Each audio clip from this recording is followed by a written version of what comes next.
Quiet, please.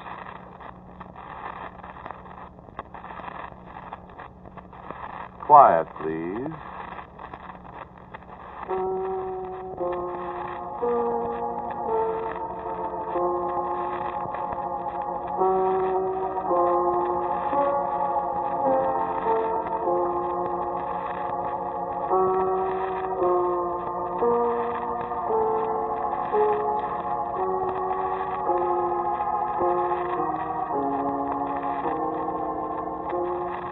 The Mutual Broadcasting System presents Quiet, Please, which is written and directed by Willis Cooper and which features Ernest Chappell.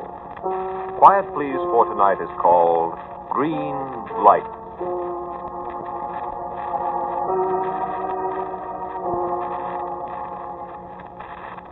You wouldn't be a railroader, would you? No, I was pretty sure you wasn't. Well, I can usually tell a rail a mile away, but, well, you look kind of as if you might have been one time or something. Oh, it's a compliment. Got to be a mighty good man to be a railroader. Not as good as you used to have to be, of course, but it's still a man-sized job. Me? Sure, once I was. In my time, you could pretty near always tell a railroader. Know how? Well, sir, if he had a thumb or a couple of fingers missing, you could tell he was a brakeman. Well, them old-time coupling pins, you know. More three-fingered brakeman. And if you seen a fellow with one leg, you was pretty certain he's a railroader. Yeah, 'cause there wasn't so many wars and automobiles and things like that to cut a fellow's leg off then. Pretty near always, he left it on a railroad track summers. Sure, that's how I lost mine. Yeah. Lost it a long time ago. Long time ago, that was, see? Phil Connor's my name. Pleased to meet you. I'm getting on the chief at 12:01. First time I ever been on one of them streamliners. First time I ever rode behind a diesel engine, too. We're going to California. Yeah, meet my girl. I ain't seen her in 42 years. She married another party, and then he passed away last May, and she got to writing to me. So I'm going to go see her. Got rid of a lot of my pride in 42 years. Yeah, sure have. Pride? Oh. Well, I wasn't going to let her marry a fella with one leg, see? She bawled and boo-hooed about it, but I was a young fool, and I went away and left her. Look at all them years wasted. Now, I got some good years left, don't you fool yourself, even if I have got only one leg. I guess you might say I lost it in a railroad accident. And again, you might not. That was part of the reason why I ran away and left Addie, you see. When I lost my leg, people thought I had bats in my belfry. Yeah, I don't suppose you'd chew tobacco, do you? I'm trying to break myself of the habit before I see Addie. She was always set against it, you see. But I got a couple of days before I get to California, and I guess one more left. She won't hurt me. Don't have cuspidors and depots anymore, seems to me.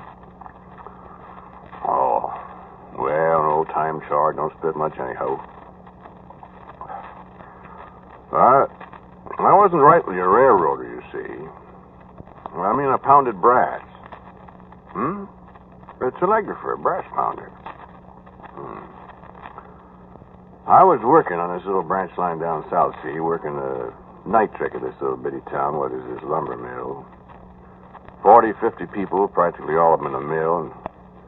But when the mill shut down, there ain't nobody much in the town. The day operator,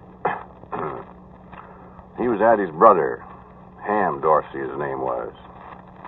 They had a little house in town, and I roomed there. So I got to know Addie Dorsey. Well, I tell you, these here deserted little towns. You ever been in one?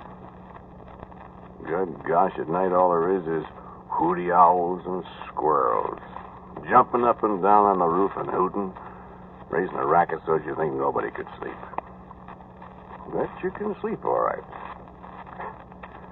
This night trick was a peach.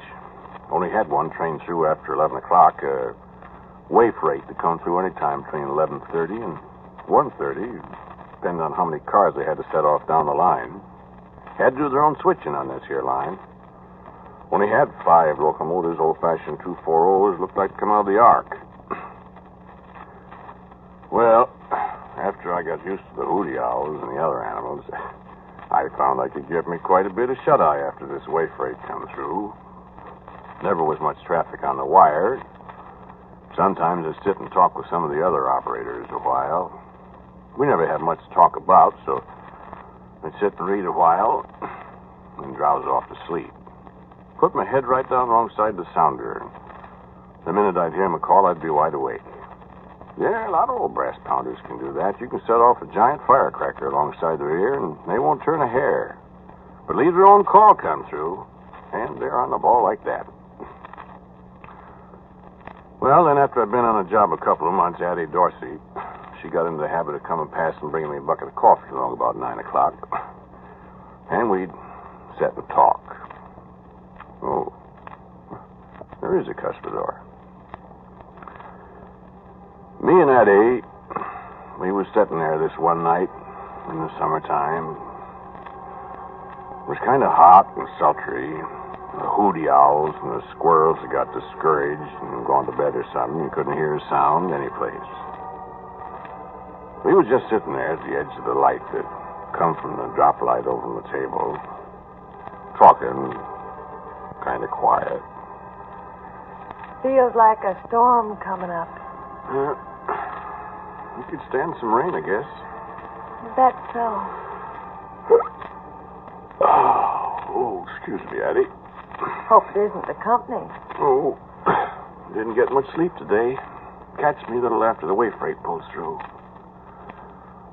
Hope he's halfway on time tonight. He never is. He sure ain't. Don't you ever get tired of this kind of job, Phil? I sure do. I should think you would. It's awful monotonous. It isn't good for you. What I'd like to do is get me a job with one of the telegraph companies. I know a fellow down in Orleans. Frank Gibbons, his name is. His sign is J.B. He's only been working for Postal 8 months, and he gets $96 a month. Goodness. Wears a stiff collar every day, lives on the fat of the land. 2 years ago, he was just a common brass pounder like me. I think it'd make you ashamed of yourself. Oh, I got plenty of time. Nobody's got plenty of time. Huh? Wait a minute. Oh, that's just Jim Nolan down the Grove side and talking to the dispatcher. What was you saying about time? Said nobody's got plenty of time. How's that? Well, you can't ever tell what's going to happen. You know, the best laid plans are mice and men. Yeah, I suppose so. I suppose so. Hate to see you wasting your time in a place like this. Do? Certainly do. Bad enough for my brother Ham, but he's 44 years old, and he's always going to be an old batch. But you... I'm not going to be any old batch. Well, you're not going to find many girls that'll marry you, unless you're making a decent salary. Would you marry me if I was making money, Addie? Why, of course. You would? If you was making $96 a month, I'd marry you in a minute, Phil Connors. If you're to ask me. Well, I'd be darned. Well, you see. You know, I might do just that, Addie. Would you like living in New Orleans or Peoria or someplace like that? I've seen pictures of New Orleans. I know a fella in Peoria, dispatcher for the Big Four. That's a nice town. I'd like to go out west. Well, maybe I could find a job out there. They say it's a common country. Don't know how it is for raising a family, though. My heavens. Is that thunder? I thought I seen lightning. Oh, I gotta get home before the storm. Oh, it ain't here yet. Well, I better go. Oh, no, wait a little. Why? Why, keep you company, talk. Oh, I don't want to get caught in a storm. Or maybe it'll blow over. Well, I'll wait a few minutes. Sure, sit down. Now, have another cup of coffee. No, thanks. My, did you see that lightning? Pretty, wasn't it? Oh, it scares me. Well, set so you can't see out the window. Over here. I better go. No, stay. Oh, real comfortable here, ain't it? Turn your chair around, Daddy. Like that, you see? Now you can't see the light. Is it better? Oh, it's fine. Phil, I gotta go before the storm hits. Sure. Addie, you were saying something about raising a family. Now, we're not married yet. I know. Like as not, we won't be. You probably got another girl somewhere. No, I haven't. You sure you ain't? Well, you're the first girl I ever seen that I'd want to marry, Addie. Are you popping the question, Phil? I popped it a while ago. You said yes. If you get a good job. I'll get a good job, Addie. Well, then. What'd you do, if I was to ask you for a kiss? Expect I'd give it to you. Seeing we're engaged.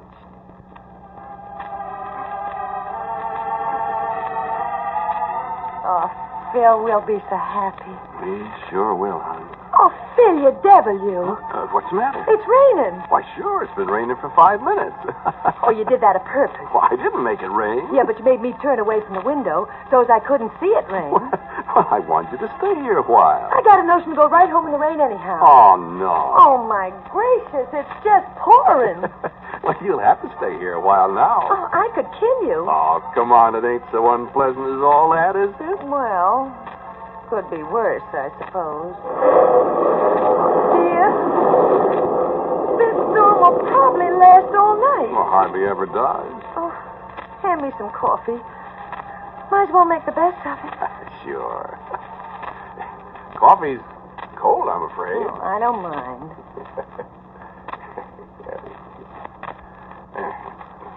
I'll put sugar in it.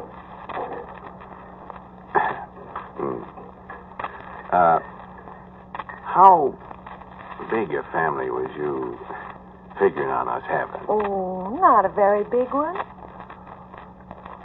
Big families are awful expensive to raise. 2 boys, maybe, and 3 girls? I wouldn't mind that. What was that? Whistle? Well, it's only 10 o'clock. Can't be the way freight, can it? Oh, I never heard of them being that early. Wait, I'll go look. You got a green light for him? Sure, practically always got a green light. You see him? It was raining awful hard. Yeah, there's his headlight. Well, if it's that freight and they're going to stop here, I'm going to run it. I want that crew to... Oh, it ain't him. And he ain't going to stop, whoever he is. Why, he's really highballing. It's an extra. I can see his green markers. Well, who could it be? Well, I don't know, but I'm going to find out. Let's go outside. Well, hurry up. Hey, look at that engine. Well, that's a 6/8-wheeler. Well, what about it? Well, he ain't got any of them on this line. You suppose you could have got lost or something? I don't know, but he sure got the Johnson bar over in the corner hole. He better ease up time he gets to that curve at Reno Hill. That's the funniest thing I ever heard of. Me too. Look at that booger roll. Why, he must be making 50 miles an hour. If he ain't careful... I knowed it. Run and get your brother quick, Addie. He's left the iron.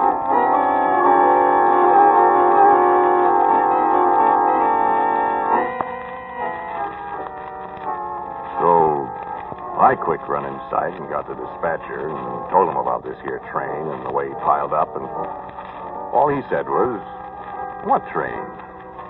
Appears he didn't know no more about it than I did, so I ran outside and set the board red against the way freight so as he wouldn't pile up on top of this here wild train. I got me a lantern and I run down the track like a bat out of the bat place, and Addie, she was waking up her brother and the rest of the people in town. The rain was coming down fit to kill. Well, sir, you know what? I run pretty near a mile down the track. That train wasn't 500 feet away from the depot when he left the iron. But I looked high and low, and there wasn't a sign of nothing. Not hiding her hair, that train. Now, what do you think of that?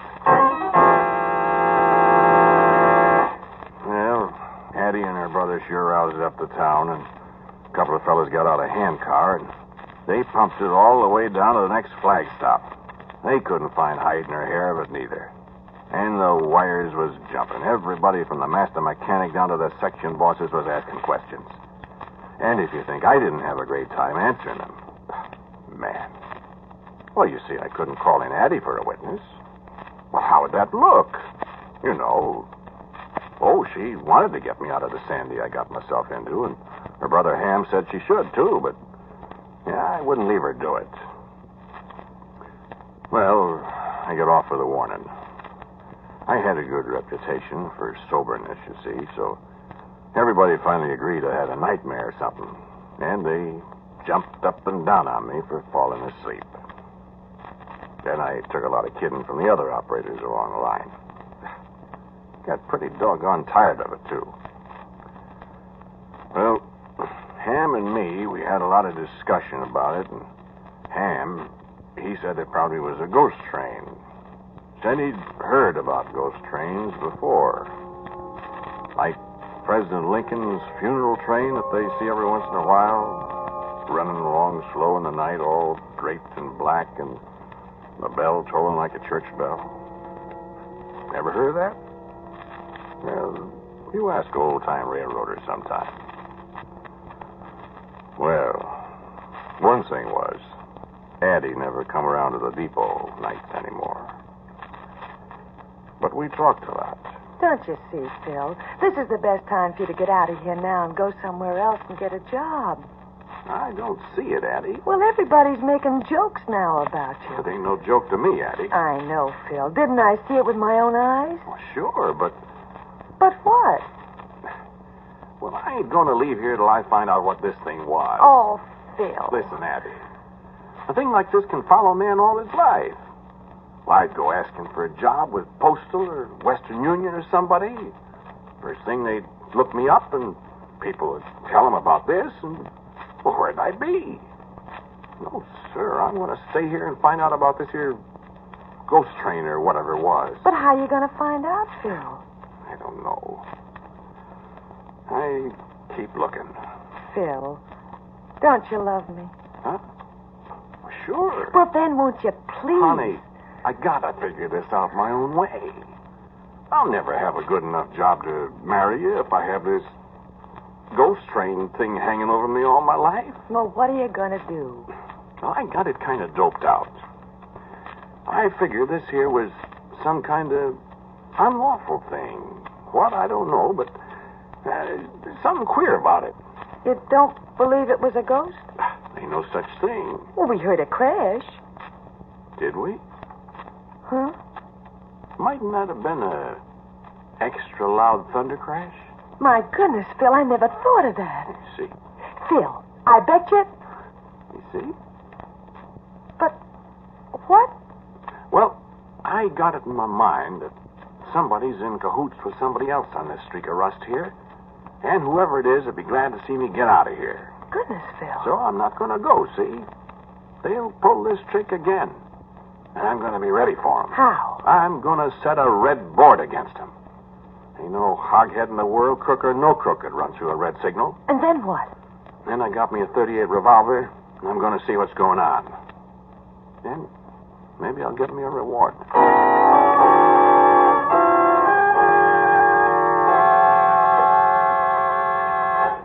So, that's how I got my leg cut off. That's how it happened 42 years afterwards to be going to California to meet my girl Addie. About a week later, I was drowsing in the depot about 10:30. And I hear the whistle. Well, I never waited a second. I reached out to the lever and I swung it around. I could see the reflection outside change from green to red. Man, I could hear them brakes going on from right there.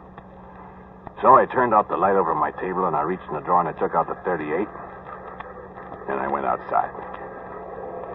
And that big 6/8 wheeler eased right up alongside of me. And the only light there was from his headlight up ahead, and the little green marker lights on the engine, and the red from a semaphore. So I just stood there, waiting. And nothing happened. Nobody said nothing for the longest time. And then a great big fellow was standing right there by my side.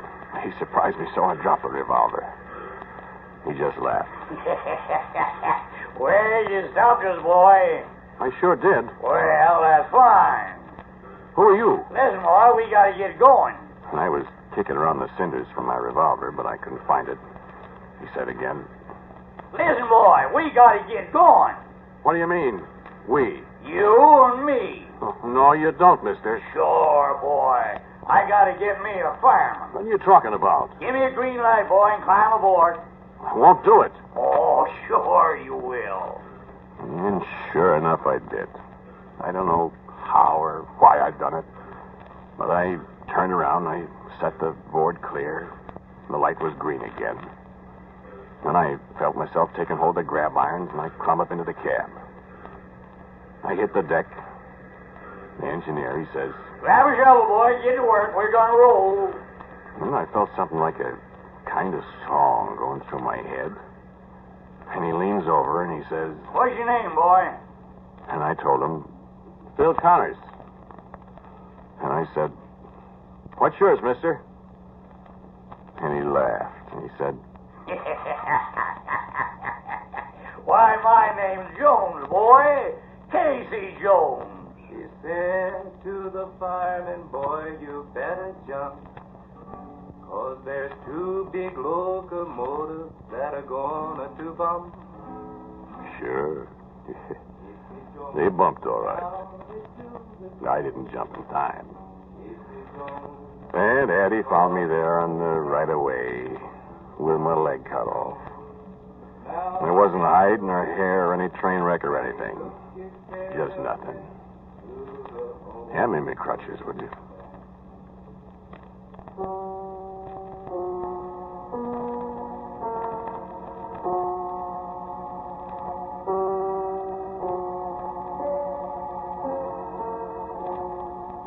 You have listened to Quiet Please, which is written and directed by Willis Cooper. The man who spoke to you was Ernest Chappell. And Addie was Ann Seymour. The engineer was Gus Gordon. And the singer was Bill Huggins. Original music for Quiet Please is composed and played by Albert Berman. Now, for a word about next week's Quiet Please, here is our writer-director, Willis Cooper. Next week's Quiet Please is called Pathetic Fallacy, in which I shall attempt to dramatize a figure of speech. I shall probably be about as much surprised as you are. Next Monday night, Quiet Please will be heard at a new time over most of these mutual stations. Consult your local paper for time and station. And so, until next week, I am quietly yours, Ernest Chappell. Quiet Please comes to you from New York and will be heard next week at 9:30. This is the Mutual Broadcasting System.